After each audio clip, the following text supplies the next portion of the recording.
सनातन धर्म ग्रंथ में भगवान की तरह पूजे जाने वाला और साथ ही आज के समय में भारत में सबसे ज्यादा गाली खाने वाला समाज है ब्राह्मण समाज। किसी को भी बस ब्राह्मण कुल में जन्म लेने से ब्राह्मण माना जाए या ब्राह्मण कहलाने योग्य कर्मों से ब्राह्मण माना जाए। आइए ब्राह्मण को लेकर अतीत, वर्तमान, शास्त्रों और महापुरुषों के कथन के संदर्भ में कुछ सत्य जाना जाए।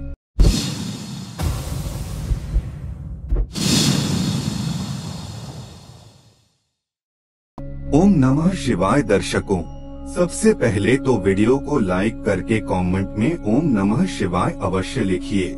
हम आपके लिए HD क्वालिटी में सनातन धर्म ग्रंथों से सच्चा ज्ञान लाते रहेंगे। तो दर्शकों, हमारे देश में कुछ समय से ब्राह्मण शब्द को लेकर बहुत व्यापक बहस चल रही है। कुछ लोगों में तो ब्राह्मण का कोई गुण और आचरण न होने के बाद भी बस ब्राह्मण कुल में जन्म लेने से घमंड हो जाता है, तो दूसरी तरफ ब्राह्मणों को भला बुरा कहने वालों की भी कमी नहीं है। सनातनी शास्त्रों में ब्राह्मण की महिमा बहुत गाई गई है। कोई भी शास्त्र उठा लीजिए, ब्राह्मणों का यशोगान अवश्य मिलेगा। उनका वध करना पाप है, उनका अपमान करने से कुल का नाश हो जाता है। ब्राह्मण नरों में श्रेष्ठ है, ब्राह्मण पृथ्वी का स्वामी है, ब्राह्मण पूज्य है, ब्राह्मण परम पवित्र है, आदि आदि बातों से शास्त्र भरे पड़े हैं। जिस वैदिक ज्ञान का सहारा आज वैज्ञानिक ले रहे हैं, उस वैदिक ज्ञान में ब्राह्मणों को लेकर ऐसी बातें लिखी गई है, तो अवश्य ही वह कोई बहुत असाधारण व्यक्तित्व होगा। और आप अगर इतिहास उठा के देखें, तो भारत की संस्कृति में अधिकतर जो गर्व करने योग्य है और भारत को जिन श्रेष्ठताओं के कारण विश्व में सम्मान मिला है, वह ब्राह्मण है। हमारी इस बात का यह गलत अर्थ निकाला जा सकता है कि हम ब्राह्मणवादी हैं। दरअसल हम कोई वादी नहीं है और न किसी वाद में विश्वास करते हैं। हम तो उस शिव के भक्त हैं जो हर जीव में वास करता है, ब्राह्मणों में भी और पशुओं में भी। मुख्य प्रश्न तो ये है कि जिस ब्राह्मण का गुणगान शास्त्रों में हुआ है, वह ब्राह्मण है कौन? इस विषय में दो धारणाएं प्रचलित हैं। पहली यह कि जो ब्राह्मण परिवार में जन्म ले वह ब्राह्मण है। दूसरी यह कि चाहे किसी ने किसी भी कुल में जन्म लिया हो, यदि वह अपनी साधना और परिश्रम से गुण अर्जित कर ले तो वह ब्राह्मण हो जाता है।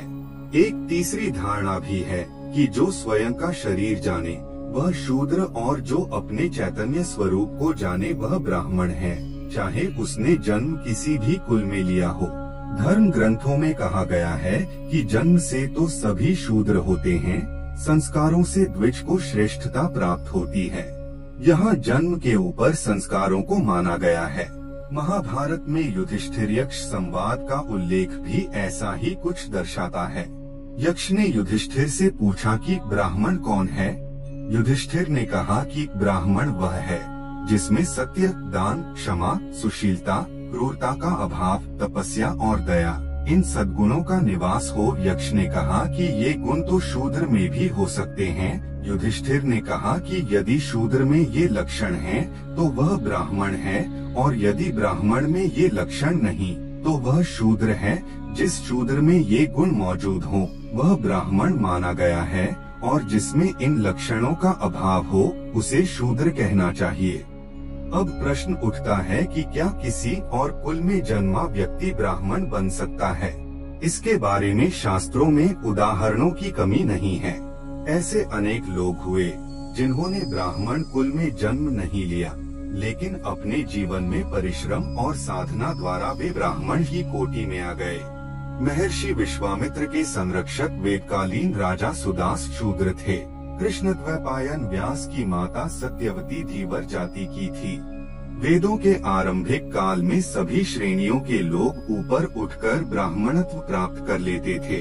तो कुल मिलाकर निष्कर्ष निकाला जाए तो हम ये समझ पाते हैं कि कोई व्यक्ति ब्राह्मण कुल में सिर्फ जन्म लेने से ही ब्राह्मण नहीं हो जाता। ब्राह्मण वो होता है जो वैदिक ज्ञान रखता हो, वैदिक संस्कार रखता हो, भले ही वो किसी भी कुल में जन्मा हो।